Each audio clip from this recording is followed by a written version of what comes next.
Hi, everyone. Thank you so much for making time today to join our session of our debate club. And since it's finally 8:35, we can officially start. Today's coach will be Apolline. And as usual, before you start, can everyone just, turn your cameras so we can take a quick group photo and then we can start right away. Yeah. But please turn your cameras if that's possible.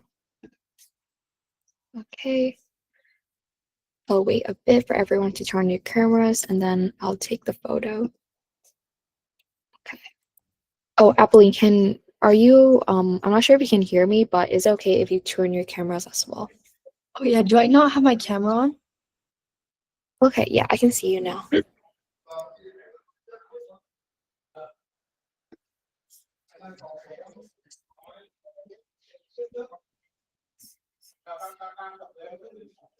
Okay, 1, 2, 3. Yep, thank you. Apolline, you can start. Okay, great. Am I audible to everyone?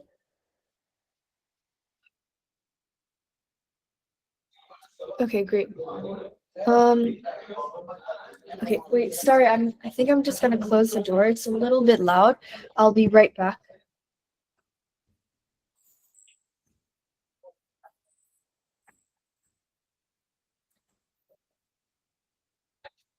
Okay, that's much better. So I'll be sharing my screen and then please let me know if you do not have access or if you cannot see. Okay, great. Hold up. Oh wait, it's right here. Okay, so what we're gonna do today, I just finished a debate tournament today. Sorry if I'm a little bit exhausted, but that's great because I will have a lot of things to say, and I have a lot of intakes to share with you guys from my experience. So I will share my screen right now. Okay, so what are we going to do today? Today we're going to mainly do drills and practice. And we're also going to continue the drills that we were not able to do last class. And I'm also going to give you some just general feedback I received from the judges from the rounds I debated. Hopefully that will help you in future rounds. And hopefully that will also serve a purpose as you debate for further rounds. And you can take that into consideration. Okay, so I just debated a tournament today, and I just wanted to share with you guys a few takeaways, just in general for PF, and then also how to appeal to certain judges. Because at the end of the day, even if you feel as if you're stronger than your opponent, it's not your discretion, it's not your decision, it's up to the judge's decision at the end of the day. And if they don't buy your arguments, and if you don't appeal to the judge in a certain way, if you don't read their paradigms, or if you don't adapt to the judge, then that would come as a disadvantage to you. So that's something I kind of learned, and I also came and I noted down a few takeaways. So first of all, while you're debating, especially in like the back half, I assume everyone here has already debated. Can you raise your hand if you're completely new to debate or you're just new to PF in general?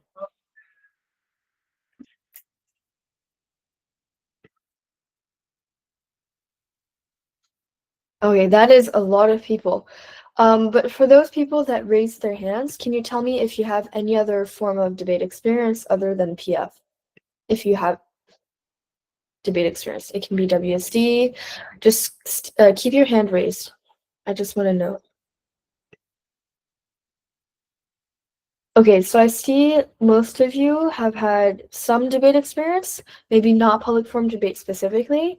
It can be WSDC or British parliamentary. But essentially, yeah, the reason why I'm asking this question is because it's really important to transfer your knowledge and your skills. Yeah, MUN doesn't really count. For this, I mean like actual debating, not MUN debating. I mean like debating as in like WSDC or British parliamentary, other forms of debate that way. But what I'm saying essentially is that you can use your analysis, your reasoning from these other debate style that you do, not necessarily from PF specifically, and transfer it to PF. So this is what I learned. So most of the judges were WSDC judges, and some of them were less experienced. But at the end of the day, it's really important, especially as you reach those like last two speeches of your debate round. So for those of you who are new to public forum debate, I'm just going to briefly summarize how a round looks like. So you have two constructive speeches provided by the first speaker. You have two speakers on each side, and then you have crossfires where you exchange questions between both teams. And then after that, you're going to have rebuttals where the second speaker of each team presents a 4-minute speech responding to their opponent's arguments, and that is the third speech. And then, the second speech. And then after that, there's also going to be another 3-minute crossfire between both of the second speakers, where they will exchange questions and answer questions.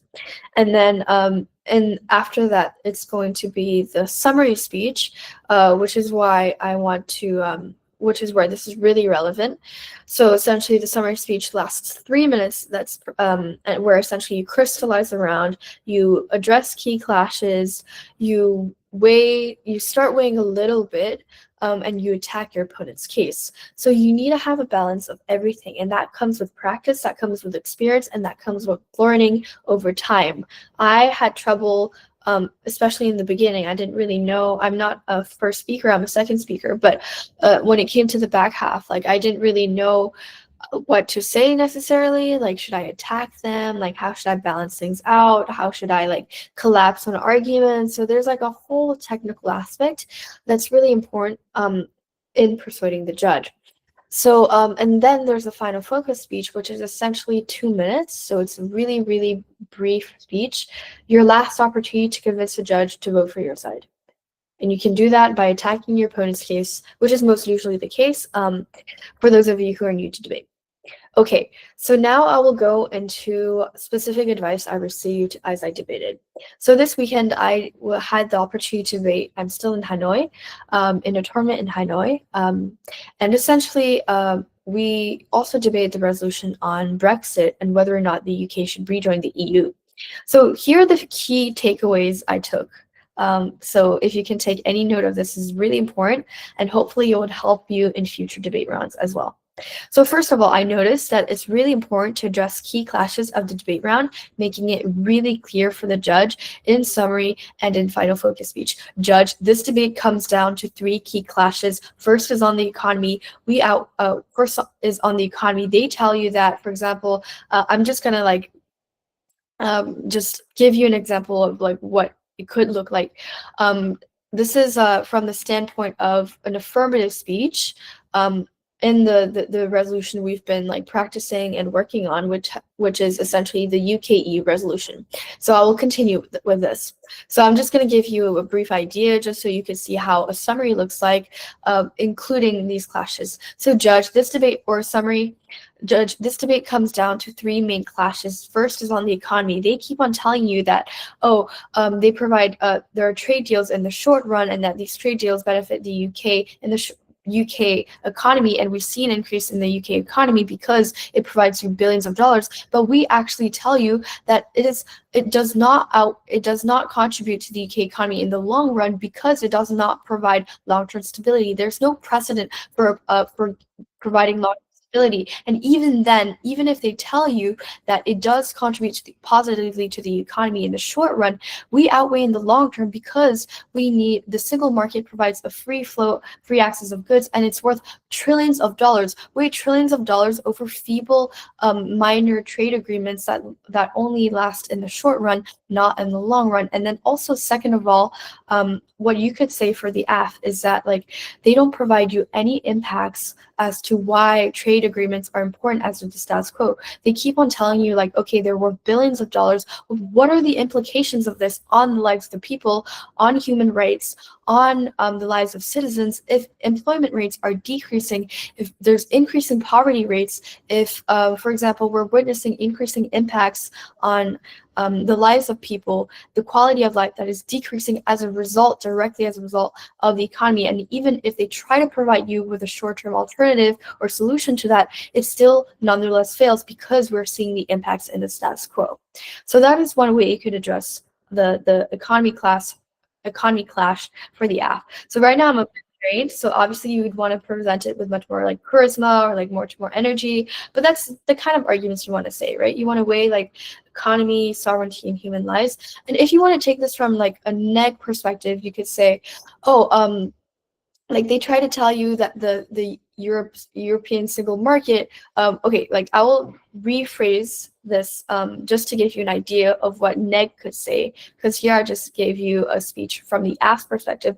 I'll rewrite it. I represent it from a neg's perspective on the economy. So just a reminder, everyone, this is on whether or not the UK should rejoin the EU. This is a resolution we've been working on for the past few weeks. Okay, so what neg could say in response to that is, Judge, this debate comes down to three main clashes. The first clash is on the economy. Specifically, we tell you that as of the status quo, trade agreements compensate for the cost for of rejoining the EU for the membership, and it also compensates for the economic benefits of the single market, which would take 10 years to reach. So what NEC could do is emphasize the time frame. By the time they reach the EU, it takes 10 years to reap those economic benefits. And they could also tell you that, second of all, they lose on economic sovereignty because fundamentally, when you rejoin the EU, you bind yourself to this system where you lose sovereignty, economic sovereignty, because you lose government's abilities. The governments lose their abilities to control the government, which means they cannot have control over their economy. They cannot have control over their own government. Their own decisions, economic decision making, which comes at a huge cost. We've seen the examples between Greece and Germany in the EU, when there was huge fundamental economic imbalance between both of these economies, because they were all under the same monetary economic central system, and they were not able to change interest rates. Changing interest rates is fundamental to alleviating poverty and redistributing economic imbalance and income within EU nations. And by affirming the resolution, by rejoining the EU, governments will not be able to have their own autonomy, not have their own sovereignty to make their own decision making. So that's one way you could argue for NIT to address this key clash. So obviously, like, you would want to present that with much more confidence or something, because right now I'm a little bit tired, I apologize, but those are some ideas you could address. And those are some ways you could address these arguments. Okay, and then the second thing I learned is you need to be very clear to the judge to compare arguments. So if you have multiple clashes, WSDC debaters, I'm addressing you. If you have multiple clashes in a debate round, you have to compare those clashes. If you feel as if you're winning on a clash compared to other clashes, then you drop the other clashes. Tell the judge why this clash matters more. You compare both clashes. Okay, we're not even comparing arguments, we're comparing clashes. Why does this clash on the economy matter more than, for example, the clash on artificial intelligence or the clash on national security? Why does the economy matter more than other clashes? And if you win on that clash and you tell the judges why this clash outweighs other clashes, then that would make them vote for you. That would make them more inclined to vote for you. Okay, so you need to be able to signpost your arguments. Make it very clear for the judge to follow your comparative analysis. You need to be able to compare both clashes and also what the debate ultimately comes down to, because you will always have clashes in debate no matter what.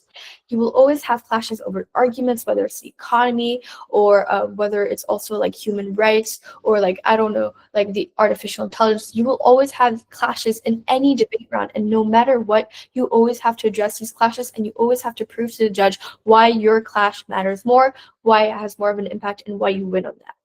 Okay, and then second of all, you also have to provide analytics. So here this is kind of like weighing, but like you don't want to weigh all your impacts, because like at the end of the day, like if you just laundry list a bunch of weighing mechanisms, that's not going to be as effective if you actually like analyze in depth like one weighing mechanism that is the most important, that is the most applicable, and that has the biggest impact. So that is the second feedback I would give you guys. And then the third one is Comparative analysis, especially in your summary and your final focus speech, sets the tone to which arguments should be prioritized over others. And it's also important to have a nice balance between attacking opponents' cases and analytics. I'll give you an example right now. So, for example, what you could say is, Judge, they completely dropped our second contention on national security. Don't let them buy this argument and tell you that it's not unique, because either way, this is not what we're debating. What we're debating is it's helping mitigate crime rates. Either way, there is going to be crime rates in other sides in both worlds. But we tell you on our side that we actually help mitigate for that, and they don't provide any solvency on their side, which is why we precisely win on this argument. Now let's go to the second argument. They tell you that, for example, or you could use phrases like, oh, they dropped this argument. It's really important to highlight which specific arguments your opponents drop and which arguments they fail to rebut or they fail to frontline. Because what's really important when you arrive to the summary and the final focus speech is address frontlines. So do you guys know what frontlines are? So frontlines is essentially when you respond to rebuttals. And sorry, I'm talking for a little while, but I think this is really important advice when it comes to debate. Because when you're debating in public forum, you always have to frontline. What does this mean? So you know how you respond to opponents' initial arguments? You respond to their contentions in their rebuttal speeches, but you have the duty, you have the responsibility to respond to their rebuttals.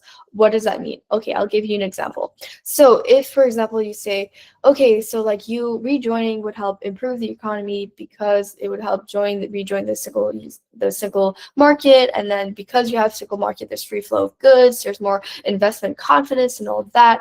What Neg could say is that they lose economic sovereignty because the very fact that the governments don't have like their ability to make their own decision making over economic policies and economic choices. That is the rebuttal for Neg. What Pro could say, this is a frontline example. You have to respond to what Neg responded to your argument. So it's kind of like you respond to the response of your own argument.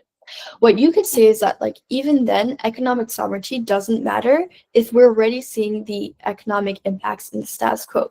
Economic sovereignty and the government's ability to make their own economic decisions doesn't matter if thousands of people are losing jobs is in the status quo. If thousands of people are moving into poverty, we need solvency in the status quo, and Neg doesn't provide that. So that's one way you could frontline for that specific argument.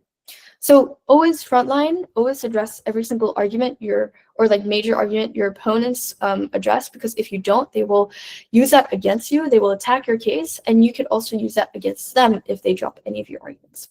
Okay, so now let's go on to drills. So first, the economy, I just talked about it. So Neg argues that single market upon rejoining would provide long-term stability and greater economic growth post-staff, and that it outweighs. So this is the same resolution that UK should rejoin the EU. And then it would also outweigh membership costs in the long term. AF argues that trade deals compensate and that economic sovereignty would risk due to whiplash. Sorry, AF argues that trade deals compensate and that Neg argues that trade deals compensate and economic sovereignty would be at risk due to whiplash and the monetary banking system. So how can AF address this clash? This is F and this is Neg. Can one of you guys raise your hand? And there's no right or wrong answer. It's just whatever you think comes to mind.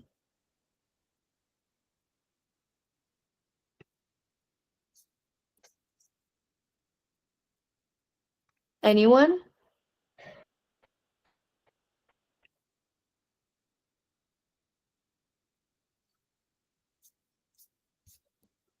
Is anyone brave enough? Okay, so in that case, if no one's volunteering to speak up, so AF can address this clash essentially by saying that like stability is more of a guarantee than the short-term impacts. So here you would go on to Wayne, like, oh yes, we have one person. Bill? You raised your hand?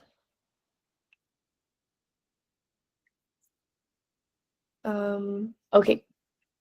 Never mind.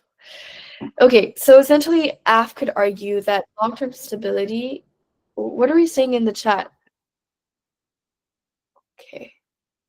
Anyways, So yeah, so one way you can address this clash, for example, is to show that long-term stability is more of a guarantee than like feeble trade agreements, right? Because trade agreements are very short term. We don't know how long they'll last. We don't know if how applicable they are. Whereas when you're in a block, you know for a fact that your economy is compensated for and that your economy is benefited from all these economic benefits that reap from rejoining the EU. And not only that, but that you're guaranteed an economic benefit. But even then, trade agreements are not as much of a guarantee, if that makes sense.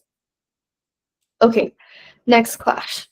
AF argues that rejoining would solve for national security and crime because rejoining the EU provides greater oversight on trafficking and organized crime through greater access to databases and the abidance of EU regulations. NEG argues that the UK still holds agreements that address national security, including UN regulations.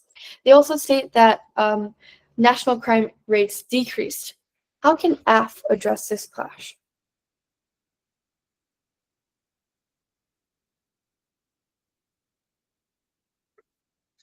Anyone brave enough? Yes, Aravania. Yes, so that AFA can address this clash by saying that crime rates all over the world has been decreasing, and that means that it's not just the UK. It's not related to the UK leaving the EU. It's actually a global trend that comes from other variables, not related to whether the UK has joined the EU or not. Yeah, you raise a really valuable point, right? Because even then, even if it would have all these regulations, still crime rates are still decreasing, and they're decreasing because it means that other factors are helping it decrease. Other factors are just as effective as the oversight that the EU provides, which helps reduce these crime rates either way. So that's a really good argument. Thank you, Aravinia. Thank you for volunteering. Okay, last clash. Last clash number 3. Artificial intelligence, AI. I know we're all huge fans of AI. We use it. We're all basking in the use of AI. We rely on AI. We go to ChatGPT if we have any answer. Even I do that. So AI is really relevant. So NEG argues that rejoining the EU removes AI investment in the UK economy because right now they're saying that like right now the UK economy is prospering because of increased investment without being in the EU. And by joining the EU, investment will decrease. AI investment will decrease for the UK. So, but AF argues, these sides, AF argues, I will still have to write this. But essentially, AF argues that, yeah, that's a good thing because being outside, because joining the EU is the only way you're going to keep AI in check because AI, the EU has AI regulations. Right now, the UK has no AI regulations whatsoever. So how can we know that they're not abusing AI regulations when being in the EU, they're able to keep the AI regulations in check? And then a second argument is that it's good because we're living in a multipolar world. We cannot let UK dominate AI investment completely. And a third response that the AF could say is that they receive just as much investment in artificial intelligence being in the EU than being outside of the EU, as well as having these guarantees and these regulations while being in the EU. So how can NEG address this clash actually?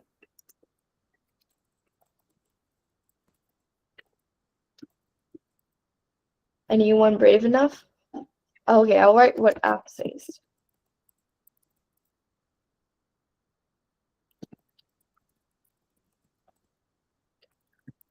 Okay. Do we have someone that raised their hands? No one? Okay, I'll make things a little clearer by writing them down. So AF says that joining the EU is the only way to ensure abidance to EU regulations, AI regulations, and to prevent a monopoly adherence to AI regulations. There are no AI regulations in the UK outside of the EU. How can we know that it will not abuse AI regulations?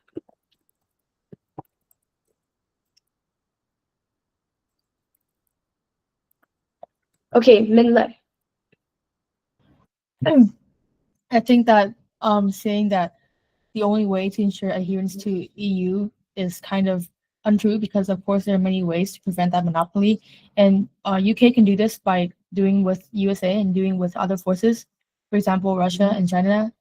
So it is a flawed statement to say that it's the only way. And also on the second verse saying that they cannot use AI. I think that in the EU there's also regulations and there's also regulations in trade of the AI, so that might not be relevant to the debate. That's how I think negative can express that. Yeah, definitely. Like that's a really strong response actually, because there's still regulations without actually being in the EU. And even if there are regulations in the EU, they're not specific to the EU themselves, right? And then like also like the monopoly, there's so many factors that play a role in like an AI monopoly, because like even if there's like increased investment in the EU, like there's also increased investment like with the UK, with America, with China. So there's not, first of all, yeah, there are many factors for a quote unquote a monopolization of like AI investment and growth. And then second of all, there's still regulations either way without actually being in the EU. So you keep that in check and you solve for that. Very good. Okay. Now let's go on to okay. So for this one, I think we're gonna go watch a video, but I don't know if I can also break groups. I can assign breakout rooms. Yes, I will assign breakout rooms. Okay, so for this one, what I'm going to do while I assign breakout rooms, you can take a moment. For those of you, okay, who of you, okay, out of the 26 of you, can you raise your hand if you don't have a case for this resolution, or if you have not researched this resolution, or you don't know what's going on with this resolution? Just raise your hand so I know who you are. If you don't raise your hand, I assume you already have a case, and I assume you already done research on this resolution. Okay.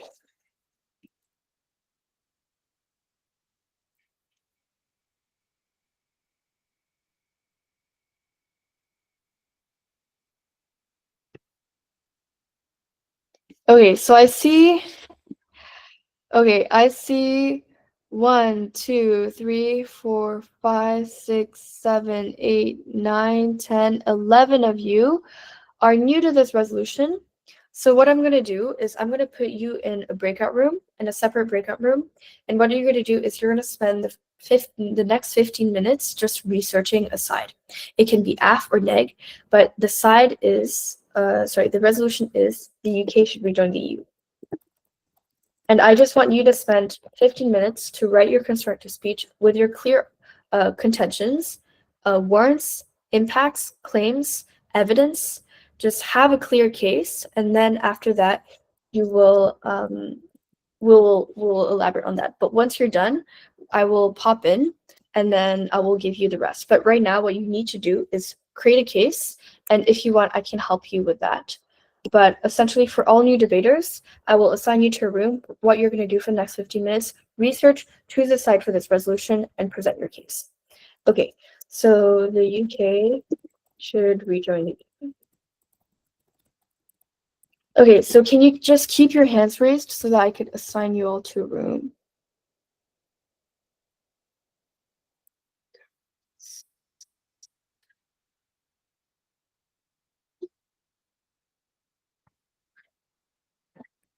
Okay.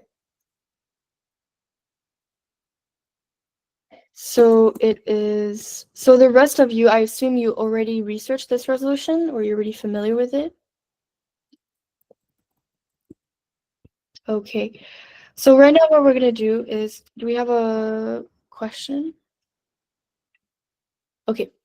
What we're gonna do in the meantime is I'm going to assign breakout rooms. And then once I randomly assign breakout rooms, I will try to form one separate breakout rooms for completely new debaters who are new to this resolution, and I will go through them. But for the rest of you, wait, let me give you the instructions first. We will do an activity where we swap debate cases. So right now, what you're going to do is you're going to find a debate partner in this class. And then in that debate, once you find your debate partner, I'll randomly assign you to breakout rooms with 4 people in each breakout room, roughly 4 people. And within those breakout rooms, you will have to find your own partner. And then once you're paired with that partner, you will have to use one of your constructive speeches that you already wrote, or you can write a mini case. And then after that, you will switch cases, and then each side will write rebuttals to each contention and read them out loud.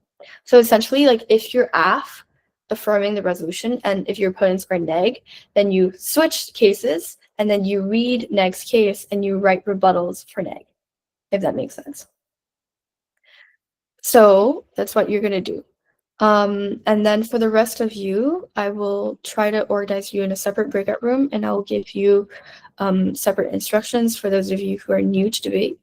Actually, if you're new to debate as well, we all know the resolution. You're going to still be randomly allocated to rooms. However, you can work with other debate partners or other people in the breakout room who already experienced debating this resolution or already have experience researching this resolution. So you can collaborate and work each other in that way.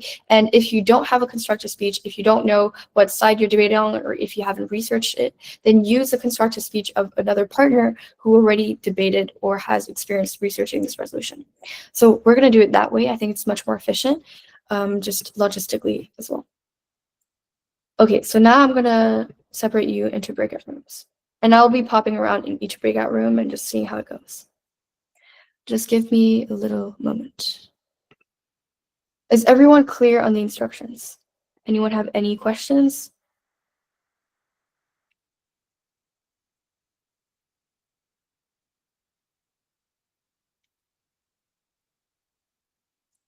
Okay, now I don't know how to, how do I put breakout rooms now?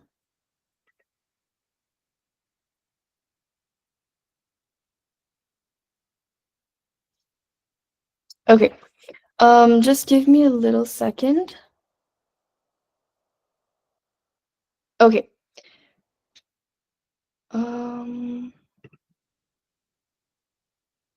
Is Elsa still here? I need to be able to separate you in breakout rooms. Okay, for now, may I ask again about the topic? Yes, the topic is in the group chat. Can everyone see the topic in the group chat? Okay, I don't know why I was able to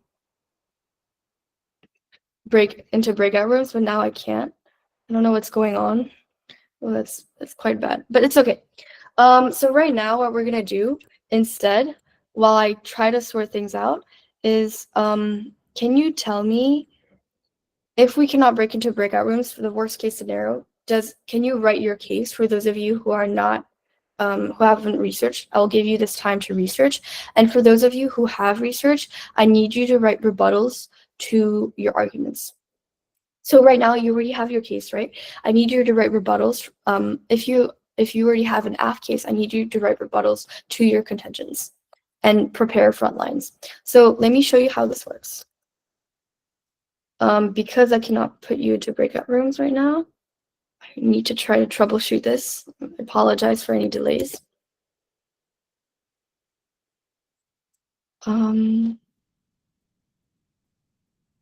Okay, so what we're gonna do is right now, let me try to share my screen again.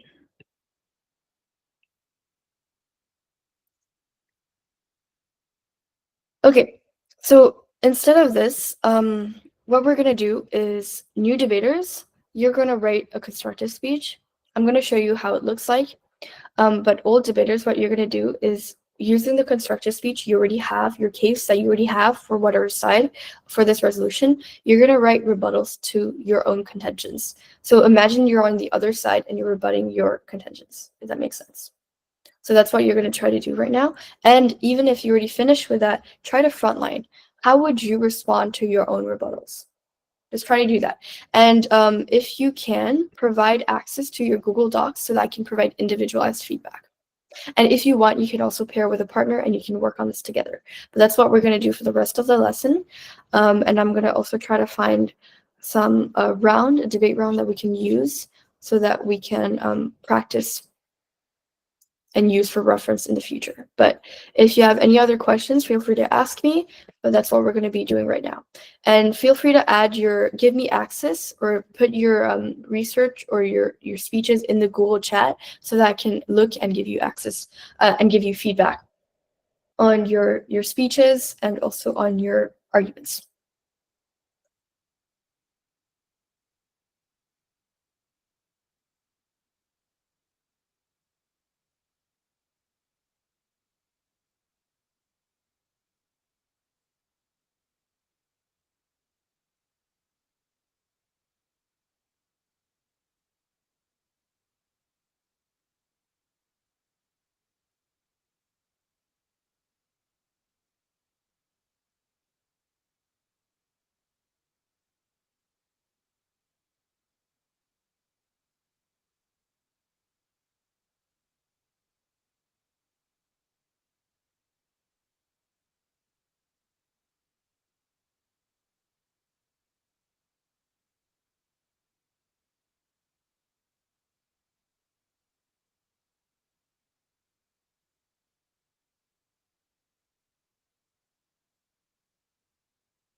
Once you chose your partner to work with, or if you're doing it individually, just please send me over the Google document in the Google chat.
Hello, everyone. So, is everyone familiar with what they're supposed to do and what breakout room they're supposed to join?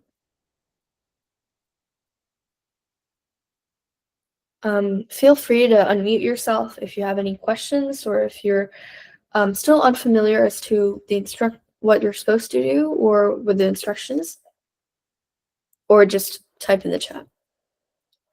So for those of you who are still on the main call, just a slight reminder, you're going to be put into a breakout room with roughly 4 people, 3 to 4 people, and you will have to be paired up with a partner. So choose a partner, you will present your case, and you will also switch cases and then come up with rebuttals to your opponent's main contentions.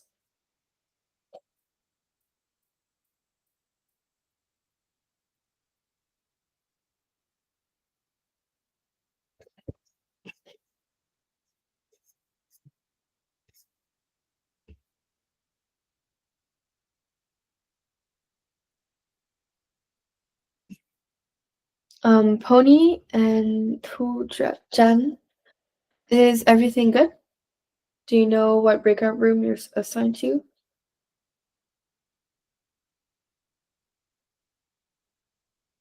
Yeah, but I just like I don't accept it. Okay. Um, Oh, I- yeah. Mike, is everything good? You're assigned to breakout room 3. Okay. For those of you who joined, do you guys have any questions? Yes, because of like in my break is a lot of everyone is so quiet, so I think we maybe cannot discuss about the emotions. Okay, no worries. So did you research it yet? Yes, I have recently do some of the research. Okay, do you have a speech, like a case? I just prepare my case, but I haven't prepared into a speech. Okay, so do that right now. And if you can tell them, the rest of your team members, if they're confused as to what they're supposed to do, make sure that both teams, all 4 people have a case. Actually, we need only 2 cases, 1 case for each side. So if you have a partner, you need to have 1 case with him, and the other 2 people need to have a case together, but it needs to be different cases, as long as it's different cases. And then what you're going to do once you finish those cases is you're going to switch cases, so share it with each other, and then write rebuttals to those. And then once you've written rebuttals to your opponent's case, then share it with the class. Share it with the group. Is that good? Okay, I think me that make good. All right, great. Okay, for the rest, Young Fam, is everything good? I don't have a partner now, so what should I do next? Okay, so I think you're assigned to breakout room 2. I think there's someone that disconnected. There's a few people that are disconnecting. That's okay. There's nothing much you can do about that. But can you try to connect with a person in breakout room 2 and just like make sure that you have a case together, that you know what contentions you're reading. And right now we're just waiting for the other 2 to join. In that case, yeah. Just make sure that you're on board with your partner, you have a case. And if your other teammates are not joining, if there's only 2 people in your breakout rooms, that's completely okay. Just make sure in that case, just come up with rebuttals to your own contentions, because you cannot switch cases. So yeah, just come up with rebuttals to your own contentions. If you already have that, frontline. Does that sound good? Okay, thank you. All right, great. Michael?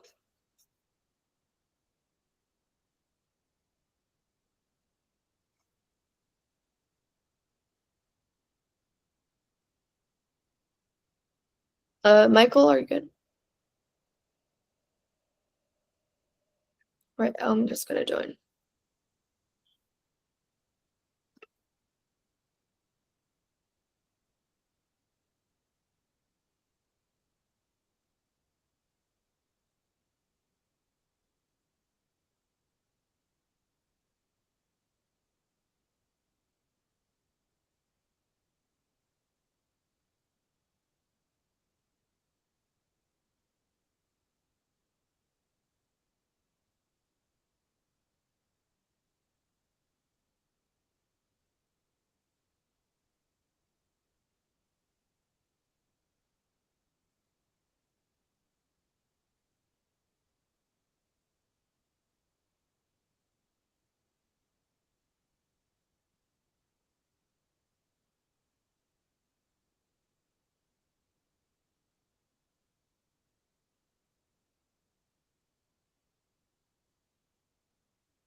My breakout room don't have enough partner to separate.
Hello. Is everyone familiar with what they're supposed to do? Um,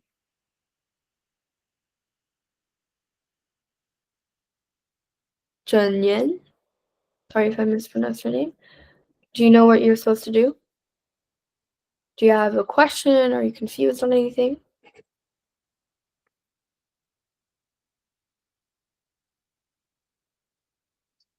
Um, can you please join the breakout room that you were assigned to?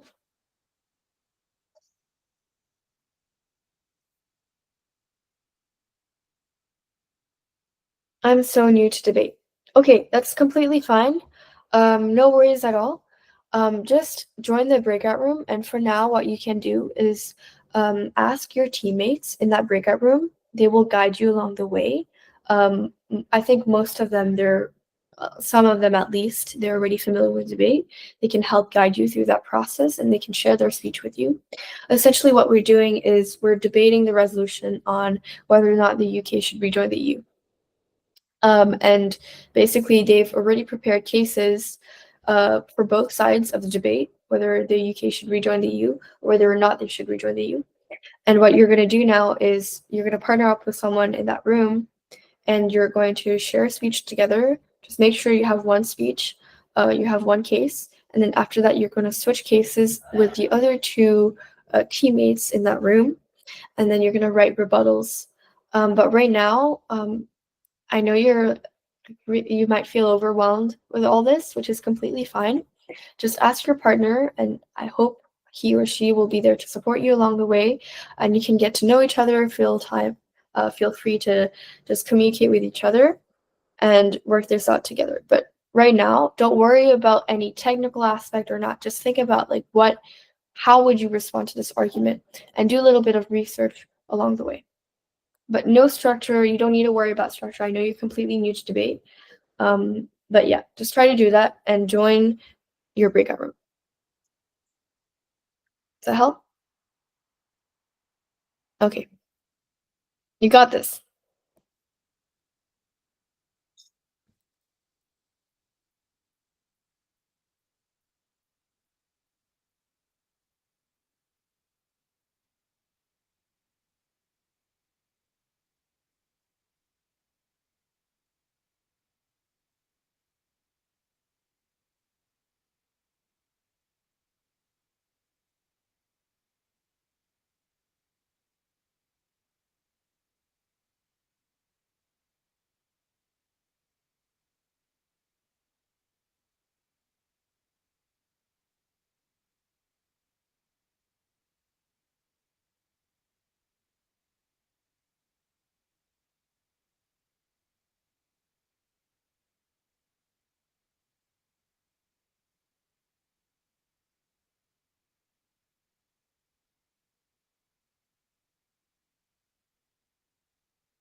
Hello, everyone.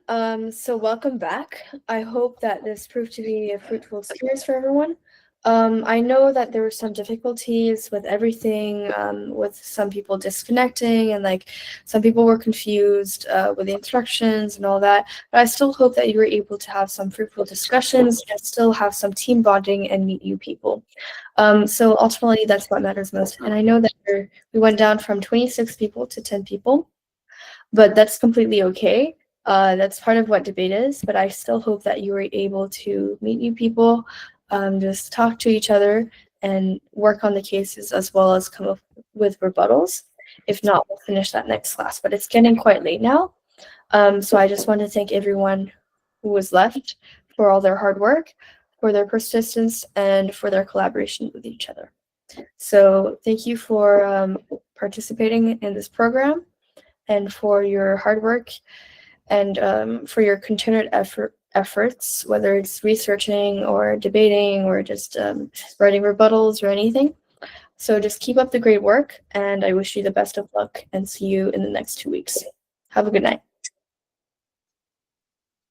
Bye, I guess. Yep. See you. If you guys can stay if you have any other questions left. Wait, is it possible that you can do like a simulations of the topic? Like, do you want me to debate it or something? Yeah, like can you debate on the middle side, right? Like you both agree and disagree at the same time. Like, usually in a debate, you would have to debate a side. You cannot choose. You would be assigned a side. Sometimes you can choose, but you have to prepare for both sides. When it comes to middle ground, I know a lot of people are neutral to this, but when it comes to public forum, you have to choose a side. And you have to prepare both sides. Oh. Yeah, So but is it possible if you could do the agree side? affirmative, what do you want me to do? Do you want to do a speech? I can read my speech if you want to. Okay. Okay, sure. I will cut it down to 2 minutes because it's quite late, but I can read out the constructive speech. So there are different components in a public forum speech, but if you're curious to see how I debate or anything, then sure, why not? I can do it right now. Let me time myself. And also, just for everyone's information, when you debate, you have a constructive speech, and then you have crossfires, and then you have a rebuttal speech, and then you have summary, and then final focus. So this is just one part of an entire debate round because that would take an hour. Okay, this is just what the AF would say. It's my case. Okay, I'm gonna do maybe 3 minutes on the clock, and then I'm gonna shorten it. Usually it's 4 minutes, but due to the time, I think I'm just gonna shorten it a little bit. Okay, great. When everyone's ready, I will start my timer on my first word. Resolve, the UK should rejoin the EU. We affirm, we define rejoin as returning and becoming a part of the EU with greater flexibility and continued sovereignty. Contention 1 is strengthening the economy. Subpoint A supports international investment and small businesses. As of right now, foreign investment in the UK has significantly decreased from its departure in the EU. Item 22 states that FDI has retreated since Brexit referendum, and the UK is no longer a leader amongst its peers. Between 2017 and 2020, average UK FDI inflows as a share of GDP plummeted to its lowest level since the 1980s. Furthermore, the UK experienced a loss of £44 billion from the Brexit itself. Stefan 25 states that a year from a report which had found a significant public investment gap since the UK left the EIB, £44 billion in public investment decreased since 2017.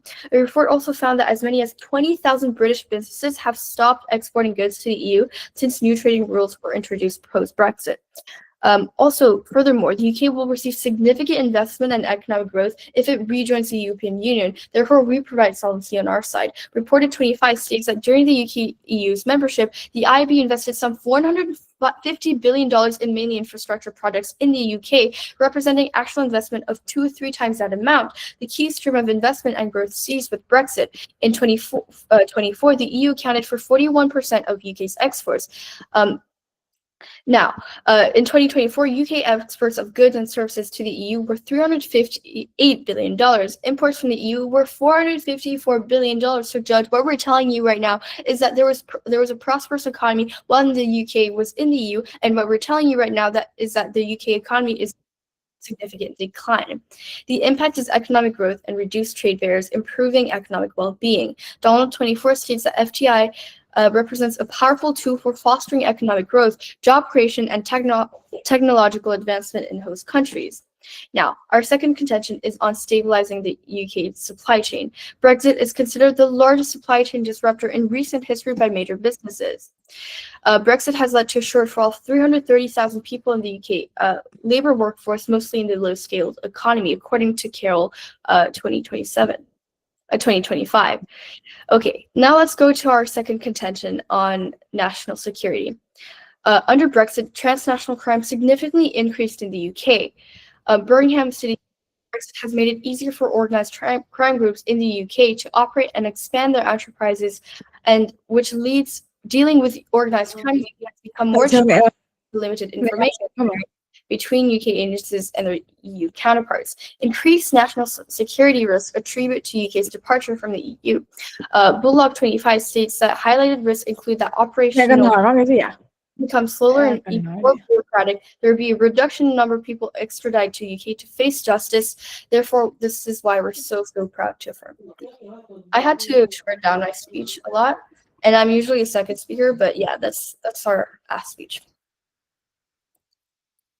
Okay, I'm a little bit tired. I think we all are, and I don't want to hold you back any longer, but I hope you have a great rest of your day, and I hope that you found this lesson helpful in any kind of way. And yeah, have a great rest of your day. Good night. Thank you. Good night. Yeah, thank you. Good night. See ya. Goodbye, everyone. Bye-bye. Goodbye.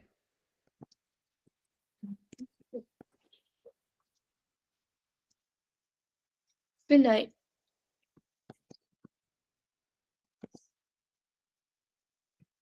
Do you guys have any remaining questions?